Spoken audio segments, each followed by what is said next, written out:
Bueno, hermanos, hoy estamos en la última lección del curso de Gastando nuestras vidas radicalmente, y vamos a completar el tema de las misiones que iniciamos la semana pasada. Y brevemente repasando las diferencias o los puntos que nosotros tocamos la semana pasada, la primera fue cuál es la distinción entre el evangelismo y las misiones, porque vimos que hay muchos que dirán todo creyente es llamado a predicar el evangelio, y que en ese sentido todos somos misioneros, aunque en la expresión tiene un grado de verdad. Debemos tener la distinción clara. Las misiones siempre son algo que se hace fuera del lugar en el que el Señor lo ha puesto a uno, fuera del país donde el Señor lo ha puesto a uno. Y el evangelismo siempre es a nivel local, es decir, el propósito de las misiones es establecer una iglesia que haga evangelismo a nivel local. Vimos también brevemente el testimonio de la vida de Adoniram Hudson, un hombre que fue llamado a servir en las misiones cuando parecía totalmente lo contrario, es decir, tal como Pablo, este hombre había caído en la incredulidad, producto de sus estudios en la universidad. Ya era un deísta, ya no creía, pero Dios lo fue acercando a él, y lo que rescatamos de principalmente el testimonio de él fue la carta que le escribe al padre de Anne. ¿Y qué era esa carta? Sino una invitación a que él también formara parte de estas misiones hacia Birmania. Él dijo: su hija va a padecer, pero por esta leve aflicción temporal la dejaría usted ir conmigo, con la esperanza de que luego usted la verá por toda la eternidad en la gloria. También de que no son metas distintas, es decir, si hemos entendido que la meta de nuestras vidas es glorificar a Dios, magnificar a Jesucristo, en el cual la gloria de Dios se ha revelado, las misiones no son otra meta separada. Si uno tiene una pasión por la gloria de Dios, uno tendrá también una pasión por la que personas lleguen al conocimiento de Dios. No es algo distinto. Amar al prójimo y amar la gloria de Dios son una misma cosa. Cuando uno los lleva a que ellos también encuentren su gozo en la persona de Jesucristo. También estudiamos que las misiones no se limitan a Mateo 28, la gran comisión. Hemos visto que en todo el Antiguo Testamento siempre era la oración del salmista: que todas las naciones alaben a Dios, que por toda la tierra sea proclamada. Jesucristo viene a darlo ya en ese entendimiento pleno, a qué se refieren todas estas peticiones en el Antiguo Testamento, y queda establecido, pero que no lo limitemos simplemente cuando pensamos en la gran comisión en Mateo 28, porque es el mensaje de la Biblia, de que toda una multitud incontable va a cantar las grandezas del Cordero, y que para eso las misiones son el medio establecido. Y dijimos, es una necesidad temporal, Llegará el día en que las misiones serán innecesarias, porque precisamente llegará el día en que toda esa multitud será reunida para siempre. Pero por ahora, mientras existan lugares donde no hay adoración a Dios, hay que ir para que otros también se unan a esta adoración. Pero es algo temporal. Y recordamos la misión y la visión que también tenemos en esta congregación, porque estamos convencidos de que el Evangelio transforma vidas, para que los creyentes sean capacitados para llevar este mensaje a todo el mundo. Y es la oración de que esta iglesia, según el Señor le vaya dando crecimiento y madurez, también pueda enviar de aquí mismo misioneros. ¿Por qué? Porque estamos convencidos de que el Evangelio nos capacita para eso. Y es un mandamiento. Y todos participamos en él, de una u otra manera, o enviando o yendo. Pero no es simplemente un llamado para unos pocos, es un mandamiento para todos. Es un mandamiento para todos. Y unos sostienen la cuerda y otros bajan por la cuerda, pero todos estamos involucrados. Por eso también vimos unos puntos en general sobre las misiones o la Gran Comisión, rescatando de que sí, hermanos, es la Gran Comisión, pero no es el gran mandamiento. El gran mandamiento es amar a Dios y al prójimo como a uno mismo. Y la Gran Comisión fluye de ese amor a Dios y al prójimo. No debemos ponerlo por encima de lo que realmente el Señor nos ha dicho que es el gran mandamiento, y entendiendo que fluye de Él, podemos llevarlo a cabo.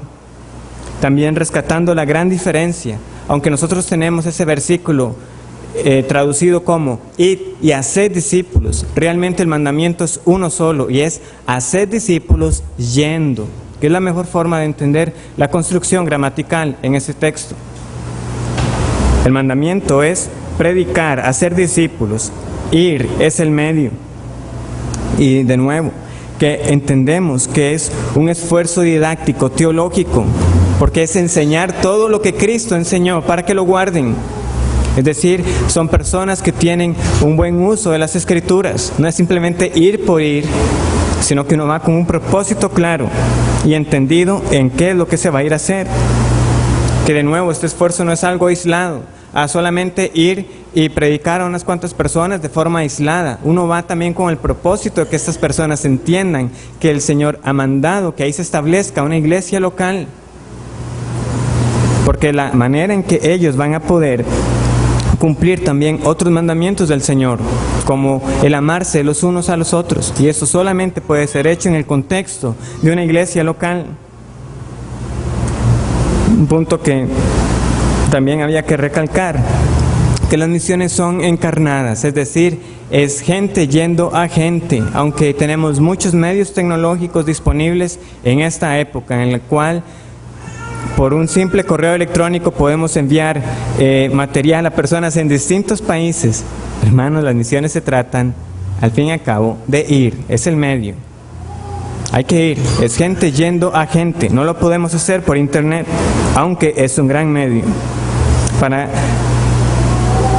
también esparcir el Evangelio, pero en última instancia, el establecimiento de una iglesia se tiene que hacer en persona. Y de nuevo, no se trata solamente de que uno piense que es la voluntad de Dios de que yo vaya, es también que uno permanezca en esa voluntad. Y ahora nos adentraremos un poco más en ello.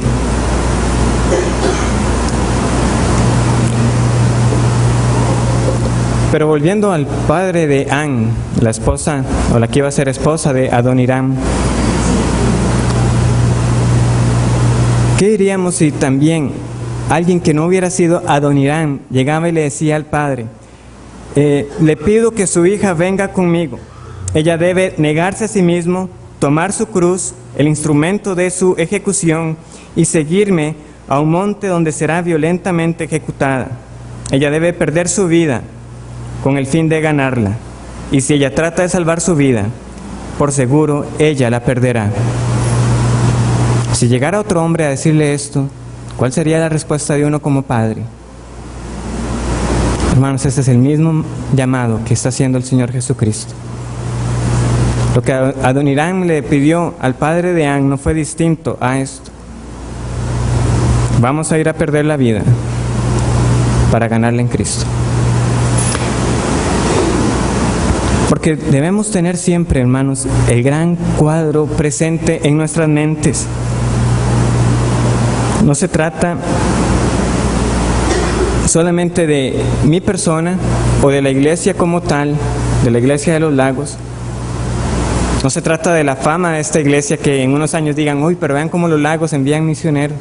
Es que no es sobre eso, es sobre la gloria de Dios, en lugares donde el nombre de Dios no es conocido. Si eso es lo que nos consume, nosotros entendemos que estamos en una de dos partes, o enviando o yendo, y la iglesia tiene que estar involucrada. Sí, el Señor nos ha permitido tener aquí por muchos años nos permitió tener por muchos años al pastor Henning, que fue un misionero, y podemos conocer la labor que puede hacer un misionero. También nos ha permitido tener a hermanos que han sido misioneros y han venido a aprender el idioma y han partido para Perú. En el caso de la familia Rodwell hace unos años, y ahora más reciente con Scott, Tim y Joe. Pero de aquí el Señor nos tiene que ir madurando y preparando para que nosotros enviemos.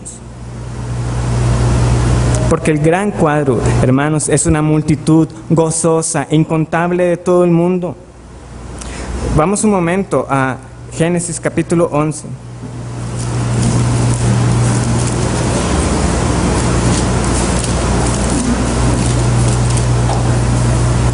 El pastor Eduardo lo expuso hace unos domingos por la noche. El castigo de Babel.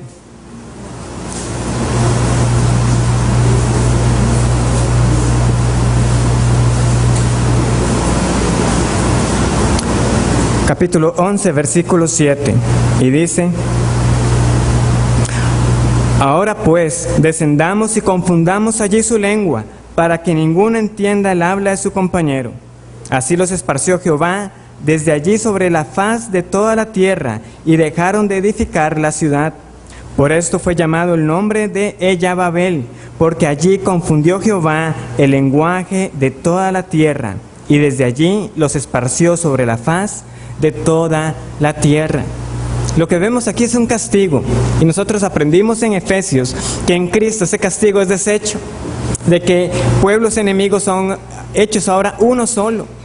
Pero lo que quiero compartirles es que a pesar del castigo, ¿qué es lo que lee uno en Génesis? Que habrá una multitud de toda lengua, de toda raza, de toda tribu, de todo pueblo, que estará cantando, que digno es el Cordero. De cierto modo, el Señor, Dios, le ha placido preservar estas diferencias, y de que éstas le darían la gloria a Él. Un pueblo de toda lengua. Él será glorificado en esta diversidad. Fue un castigo, pero Él lo tornará para su gloria. Si nosotros no somos los que estamos yendo, sino estamos del lado de los que apoyan, de los que envían, uno se va a gozar cuando uno escuche las noticias de que pueblos de otra lengua también están viniendo al conocimiento del Señor. Porque uno está involucrado. No es solo sobre nosotros. ¿Qué es lo que pasa en una cultura que se ha centrado en el individuo, en uno? Bueno, uno va a escuchar cosas como que el mensaje del cristianismo es que Dios me amó tanto que envió a su Hijo para morir por mí. Voy a repetirlo. El mensaje del cristianismo es que Dios me amó tanto que envió a su Hijo para morir por mí. Bueno, y nosotros inmediatamente, en un contexto reformado, diremos: no, un momento, hay algo ahí en esa expresión que no calza. No fue porque nosotros valiéramos tanto, que el Señor dijo que iba a enviar a su Hijo por nosotros. Fue por la gravedad de nuestro pecado que fue necesario el sacrificio del Hijo de Dios. Entonces podemos cambiarlo de esta manera. Sí, Dios nos ama, pero fue porque nuestro pecado era tan grande que requirió el sacrificio perfecto de Jesús. Ahora suena mejor, pero aún así sigue siendo una frase defectuosa. ¿Por qué? No porque Dios no nos ame. Hermanos, uno si es hijo de Dios, uno puede decir con confianza, no solamente del amor de Dios en general, sino que uno lo puede decir de forma personal: Dios me ama. Y uno lo puede decir, y solo lo puede decir el Hijo de Dios: Cristo me ama.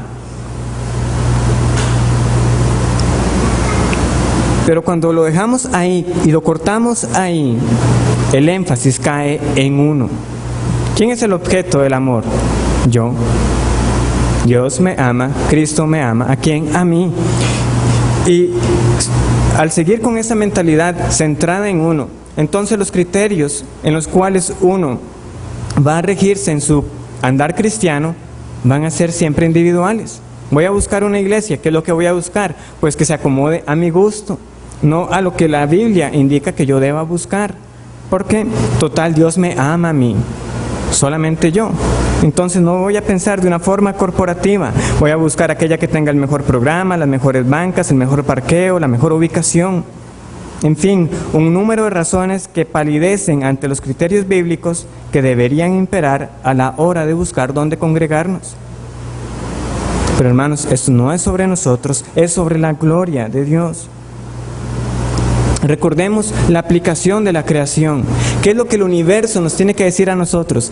No solamente que nosotros somos insignificantes, que cómo somos tan diminutos ante un universo tan grande. es que no se trata sobre nuestra insignificancia, se trata de la grandeza del Dios que ha creado ese universo. Entonces David Platt, en su libro Radical, sugiere el siguiente cambio en nuestra afirmación del mensaje del Evangelio y de la Biblia. Él dice: el mensaje del cristianismo bíblico es: Dios me ama para que yo muestre su gloria, su salvación y su grandeza, de tal forma que sea conocida en todas las naciones. Ahora, Dios es el objeto de nuestra fe y el cristianismo se centra alrededor de Él. Nosotros no somos el fin del Evangelio, Dios es el fin del Evangelio. Dios se centra en sí mismo, incluso en nuestra salvación. Recordemos las palabras en Ezequiel: Él nos salva, no por amor a nosotros, sino por amor a su santo nombre. Nosotros hemos recibido salvación para que proclamemos su nombre en todas las naciones. Dios nos ama por amor a sí mismo. Ese es el enfoque que nosotros debemos tener, que no se trata sobre nosotros, hay un cuadro más grande. Sí, Dios me ama para que yo anuncie sus virtudes, porque es sobre Él, no sobre mí y lo que Él pueda darme a mí, aunque ya sabemos que todo lo ha dado a sus hijos. Lo siguiente es la motivación correcta. La motivación correcta. ¿Cuál es uno de los grandes peligros cuando este tema se afronta en varias congregaciones? Que se va a recurrir ya sea a ofensas o a amenazas para hacer que las personas se unan al movimiento misionero. Hermanos, si por esta serie o más adelante algunos sienten el llamado para ir a las misiones en el extranjero, ¿qué es lo que deberíamos hacer nosotros? Gozarnos. Eso no debería por qué ofendernos a nosotros de que alguien tenga ese llamado y yo no. Es motivo de gozo porque yo también voy a ser partícipe de esa obra. No debería ser algo que ofenda, al contrario, es motivo de gozo. Nosotros somos libres para ir y somos libres para quedarnos. El Señor llama a los suyos, a lo que Él quiere que ejerzan. Pero debemos examinar nuestros motivos. Pero como les decía, las ofensas y las amenazas son comunes para despertar un sentimiento de culpabilidad para que nos involucremos en las misiones. Hay quienes le echarán en cara a las personas que cómo pueden quedarse tan tranquilas sentadas cuando otras personas están muriendo sin conocer el nombre de Cristo, cosa que es una realidad, pero que no es la forma de ser abordado,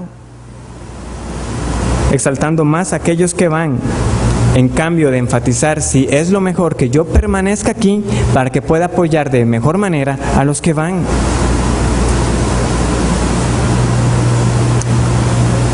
O también las amenazas. Voy a compartir una anécdota nuevamente de David Platt para que vean a lo que me refiero con esa motivación para amenaza. Minutos después de predicar a todas las de que deberíamos ir a predicar el Evangelio a todas las naciones, finalicé y bajaba mientras el pastor subía para cerrar el servicio. Y estas fueron sus palabras: hermano David, estamos tan emocionados por todo lo que Dios está haciendo en Nuevo Orlando y en todas las naciones, y estamos emocionados de que usted esté sirviendo ahí. Y él continuó: y hermano, le prometemos que nosotros continuaremos enviándole a usted su cheque para que nosotros no tengamos que ir ahí por nuestra cuenta. Voy a repetir eso último. Y hermano, le prometemos que nosotros le vamos a continuar enviando su cheque para que nosotros no tengamos que ir ahí por nuestra cuenta. Y él no había terminado. Recuerdo una vez, esto está de nuevo este pastor hablando, recuerdo una vez que en mi congregación tuvimos un misionero de Japón que vino a hablar. Y yo le dije a la iglesia que si ellos no le daban el apoyo económico a este misionero, yo iba a orar a Dios para que Él enviara a sus hijos a Japón para que le sirvieran con ese misionero. Entonces él se quedó: wow, ¿qué es lo que acaba de decir este hombre? Acaba el pastor de amenazar a la congregación con el castigo de ir al mundo. a predicar el evangelio. Y él continuó: y mi iglesia le dio a ese hombre una laptop y un montón de dinero. Aparentemente la amenaza funcionó. Iba a orar para que sus hijos fueran los que salieran a Japón. Y lo estaba haciendo ver como un castigo, hermanos. ¿Qué clase de amenaza era eso? Y por la reacción de las personas vemos de que tampoco estaban entendiendo el mensaje correctamente. No es ninguna amenaza. Más bien deberíamos estar nosotros orando para que, si esa es la voluntad de Dios, de que nuestros hijos sirvan de esa manera. Amén. Gloria a Él. Pero nosotros no vamos a recurrir a amenazas, a ofender, para despertar en personas motivos incorrectos para apoyar a las misiones.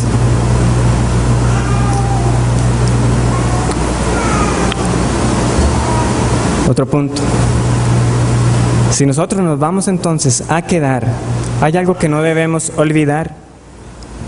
Y es que nuestro testimonio aquí, en donde el Señor nos ha puesto, da credibilidad al testimonio de las misiones también. Da testimonio. Porque no se trata solamente de que uno se quede aquí para sostener la cuerda. Es de que los que nos quedamos también permanecen para hacer creíble esta labor. La misericordia en casa valida las misiones. ¿Por qué? Porque las misiones es exportar este testimonio de misericordia a otros lugares. Si nuestra luz no está alumbrando para que otros vean las buenas obras y glorifiquen, para que den la gloria a nuestro Padre que está en los cielos, ¿qué vamos a llevar en las misiones? ¿Qué vamos a llevar? Si nuestra luz no está alumbrando aquí, ¿cómo pretendemos que vaya a alumbrar fuera de aquí?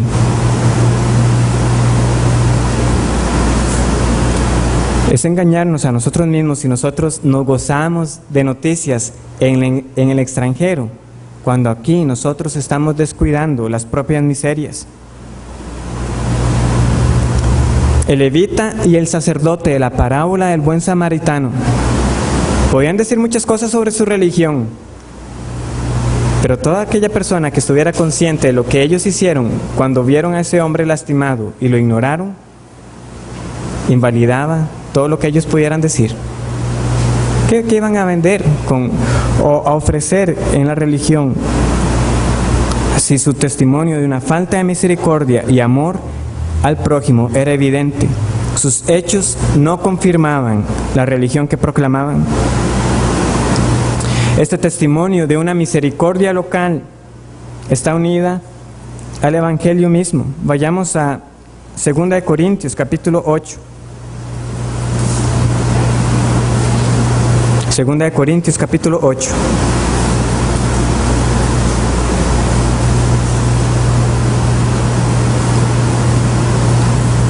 Vamos a leer primero los versículos 1 al 4.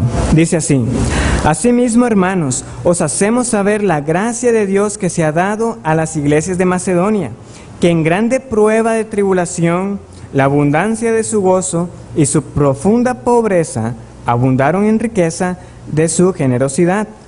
Pues doy testimonio de que con agrado han dado conforme a sus fuerzas, y aún más allá de sus fuerzas, pidiéndonos con muchos ruegos que les concediésemos el privilegio de participar en este servicio para los santos. Este es un ejemplo, un testimonio de esta iglesia en Macedonia. Ahora, ¿cómo va a llamar Pablo a los hermanos en Corinto para que también participen? Versículo 9. Porque ya conocéis la gracia de nuestro Señor Jesucristo, que por amor a vosotros se hizo pobre, siendo rico, para que vosotros con su pobreza fueseis enriquecidos. Ustedes conocen la gracia del Evangelio. Y este testimonio de la gracia de Dios obrando en ustedes debería reflejarse como en estos hermanos en Macedonia, que también han dado más allá de sus fuerzas y han participado, ¿qué?, en la ofrenda a los santos, apoyando, en este caso, a personas como Pablo, a misioneros. Pero ellos ya tenían un testimonio local, así como esta iglesia en Corinto tenía un testimonio local, y ahora los invita a que participen de algo aún más grande. el profesor de teología en el seminario Princeton, B.B. Warfield, tiene palabras iguales o más fuertes que aquellas que habíamos leído de McChain. ¿Recuerdan las palabras de McChain? Disfruten su dinero hasta el último centavo, porque ustedes serán mendigos por la eternidad. Ahora vean lo que escriben Warfield. Ahora, queridos cristianos, unos de ustedes oran día y noche para ser ramas de la vid verdadera. Ustedes oran para ser cada vez más a la imagen de Cristo. Si es así, deben ser como Él en el dar, que Él, por amor a vosotros, se hizo pobre, siendo rico. Objeción número 1. Mi dinero es mío. Respuesta. Cristo pudo haber dicho, esta es mi sangre, esta es mi vida. Entonces, ¿dónde deberíamos estar nosotros? Objeción número 2. Los pobres no se lo merecen. Respuesta. Cristo pudo haber dicho, ellos son rebeldes malvados, pondré mi vida por estos. La daré más bien por los ángeles buenos. Pero no, Él dejó a las 99 y vino por la perdida. Objeción número 3. ¿Los pobres podrían abusar de esto? Respuesta. Cristo pudo haber dicho lo mismo, sí, y con mucha más razón. Cristo sabía que miles pisotearían su sangre, que muchos la menospreciarían, que muchos harían de ella una excusa para pecar más. Empero, Él dio su propia sangre. Oh, queridos cristianos, si serán como Cristo, den mucho, den a menudo, den libremente, a los malos y pobres, a los desagradecidos y a quienes no lo merecen. Cristo es glorioso y feliz, y ustedes lo serán también. Recuerda sus propias palabras, porque es más bienaventurado dar que recibir. Vemos entonces la relación de nuestras labores aquí con las misiones. Como creyentes conformando una iglesia de misericordia y como creyentes plantando iglesias de misericordia afuera, pero el testimonio aquí valida lo que se va a ir a hacer. Y tanto lo uno como lo otro no es una vida desperdiciada, no es una vida desperdiciada. Dice Piper, es falso, es inauténtico, hermanos, que nosotros presumamos enviar lo que no tenemos, y es también falso guardarse un tesoro y no compartirlo. Esa última expresión me recuerda a la que tenemos de el misionero Jim Elliot, el que fue a los Guarani o los Aucas. No es necio el que da lo que no puede retener para ganar lo que no se puede perder. Si Cristo es nuestro tesoro, hay que compartirlo. No podemos guardar aquello que no podemos retener para ganar aquello que no se puede perder. Hermanos, las misiones nos salvan, no solo son el medio para llevar el evangelio que salva al mundo, son un medio también para salvar a la propia iglesia de sí misma.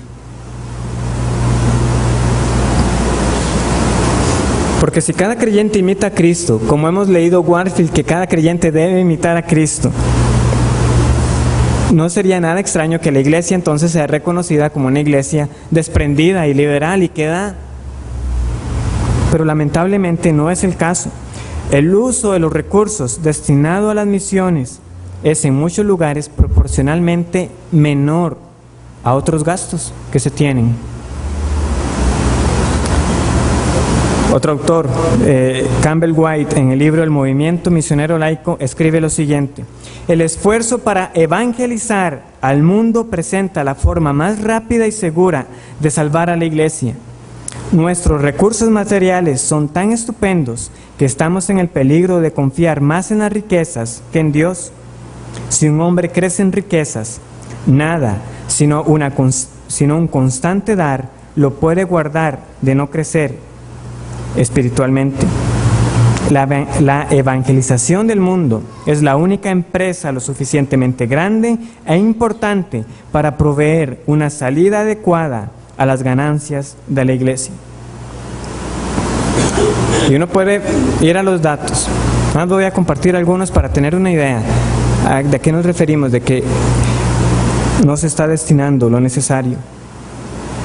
En 1916 los protestantes daban, y estos son datos de Estados Unidos, lamentablemente este tipo de estudios no se hacen para países como el nuestro. Los protestantes daban un 2.9% de sus ingresos a las iglesias. En 1933, en lo más profundo de la Gran Depresión, fue de un 3.2%. En 1955, poco después de que las afluencias empezaron a llegar, fue todavía de un 3.2%. Para el año 2000, cuando los estadounidenses fueron un 450% más ricos que en la Gran Depresión, quitando incluso los impuestos y la inflación, los protestantes estaban dando un 2.6% de sus ingresos a sus iglesias. Lo que es más, si el porcentaje fuera el promedio de 10%, que es lo que se supondría que serían 139 mil millones de dólares adicionales para el año 2000, pero ese dinero no se tenía. Ahora, de ese 2.6% que sí se estaba dando, solo un 6% va a misiones extranjeras, y de ello, solo un 1% a misiones fronterizas o de personas no alcanzadas. ¿Cuál es el punto? El punto no es que hay que quitar de lo demás para dar más a las misiones. El punto es que los recursos sí están, pero no se están dando para destinarlo a ello. Y eso son datos, como les digo, de un libro que fue escrito hace más de 10 años. David Platt, en su libro Radical, va a compartir otro escenario. Esto es lo que él escribe. Un mes antes de que yo saliera, él iba a ir a Sudán, recibió una revista cristiana en su correo. En la portada había dos titulares, uno junto al otro. No estoy seguro si el editor planeó que esos titulares estuvieran uno junto al otro o si simplemente se le escapó de una manera bastante drástica. En la izquierda, un titular decía: la primera iglesia bautista celebra edificio nuevo con un costo de 23 millones de dólares. Y un artículo bastante extenso le acompañaba celebrando el nuevo y costoso santuario de esta iglesia. El mármol, el diseño sofisticado y los vidrios elegantes que ahora tenían estaban descritos con detalles bastante vívidos. En la derecha había un artículo mucho más pequeño. El titular decía: Iglesia Bautista colabora a los refugiados en Sudán. Sabiendo que yo iba a Sudán, pues mi atención fue inmediatamente llevada ahí. El artículo describía cómo 350,000 refugiados en el oeste de Sudán estaban muriendo de desnutrición y que no podrían quizás sobrevivir al fin de año. Y brevemente explicaba todos los sufrimientos que ellos padecían. Y la última oración decía que los bautistas habían enviado dinero para ayudar a aliviar ese sufrimiento de los habitantes de Sudán. Yo estaba emocionado hasta que llegué a la cifra. Ahora recuerden lo que había a la izquierda.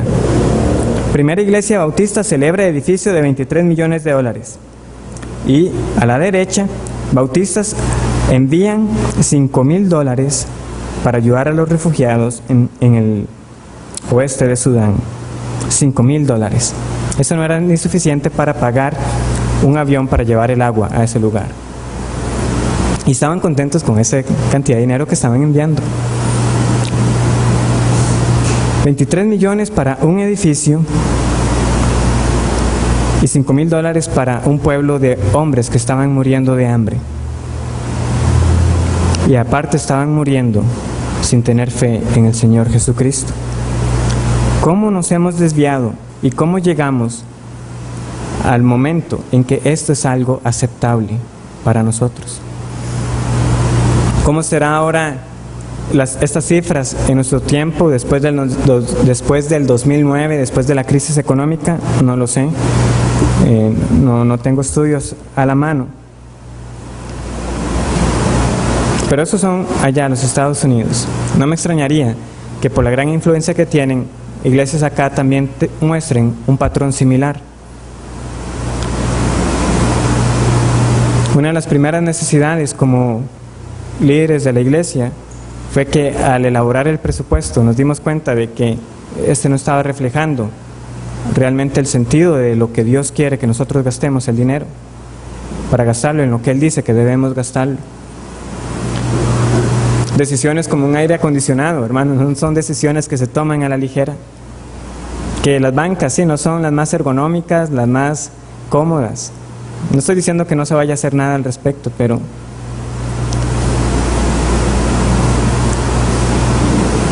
no podemos simplemente tomar todo el dinero para gastarlo en un edificio temporal, cuando hay necesidades eternas. Eso es, hermanos. Y que el Señor nos vaya a nosotros dando cada vez más y más discernimiento para darle un uso adecuado a lo que Él nos ha dado. Esto se pasará, esto se caerá, pero la labor para el Señor, hermanos, no es en vano. Es un peligro que nosotros perezcamos amontonando riquezas en esta congregación. ¿Cuál es el panorama actual? Como para que nosotros tengamos un vistazo.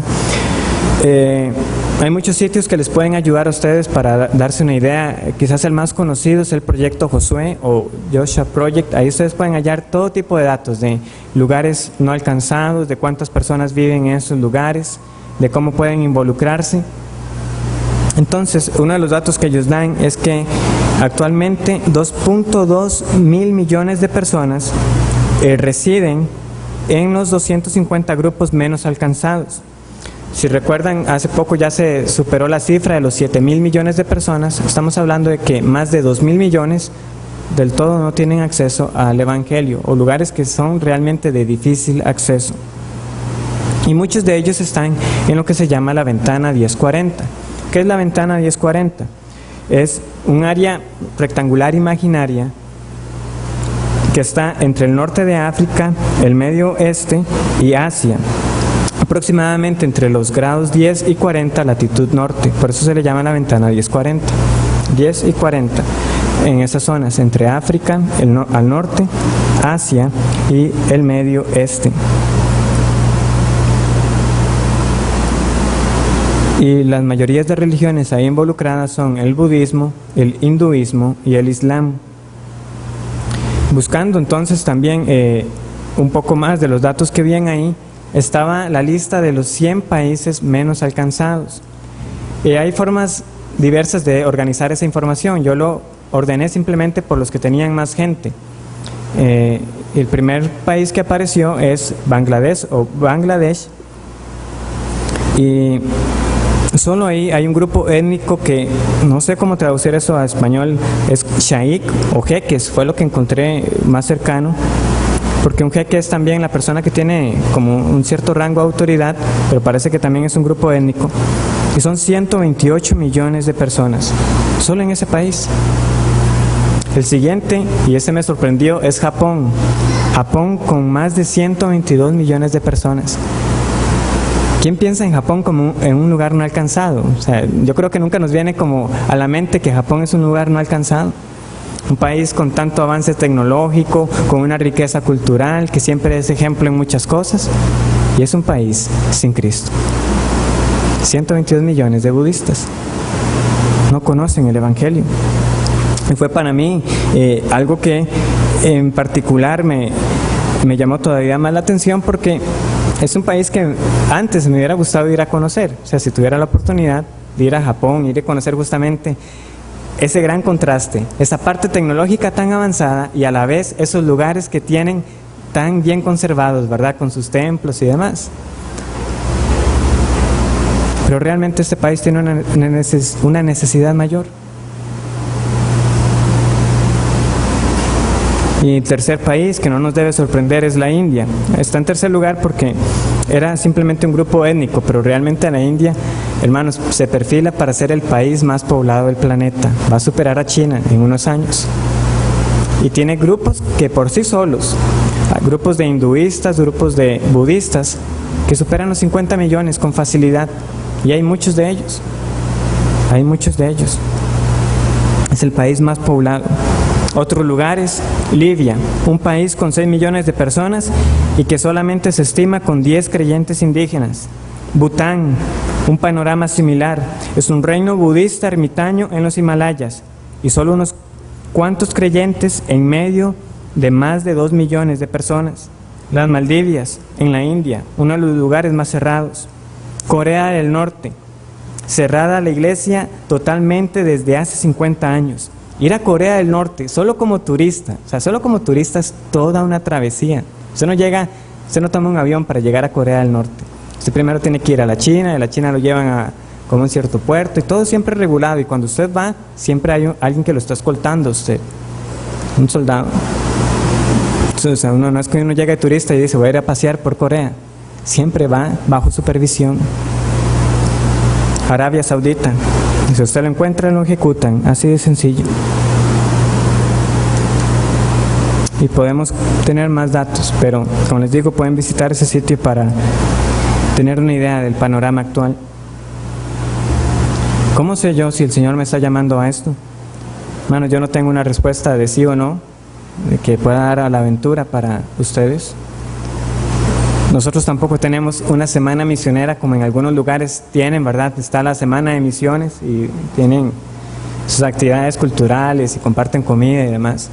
No estoy diciendo que sea malo, lo que estoy diciendo es una semana misionera puede ser una gran oportunidad para que muchos hagamos un alto en el camino y a través de la oración y la lectura de la palabra de Dios nos demos cuenta si el Señor nos está llamando para un cambio de trabajo.